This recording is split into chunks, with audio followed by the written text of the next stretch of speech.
Roll camera action. মা, আমি তোমার দুধ খেয়েছি। সার সার শালা 100 বার ধরে শুধু ভুল ডায়লগ বলে যাচ্ছে, একটা ডায়লগও ঠিক মতো দিতে পারে না। সারা জলদি এখান থেকে এটাকে। ডাইরেক্টর সাহেব দেখেন তো এটাকে ফিল্মের মধ্যে চলে কিনা। কই দেখি তো। যেই নায়ের চেহারা ফিল্মে তো দূরে বাড়ির চাকরও বানানো যাবে না। সারা এটাকে। ডাইরেক্টর সাহেব প্লিজ একটা সুযোগ দেন, ফাটায় ফেলবো আমি, একদম ফাটায় ফেলবো।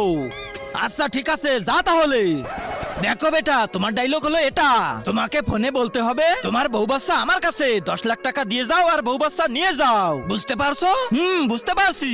তার আগে আল্লাহকে ভালোবেসে থাকলে ভিডিওটাতে লাইক করে চ্যানেলটা সাবস্ক্রাইব করে দাও, আর যদি না করো তাহলে ভাববো তুমি আল্লাহকে ভালোই বাসো না। কমেন্টে বলে যাও I love Allah. Roll camera take number 1 action. Hello hello, আরে ডায়লগ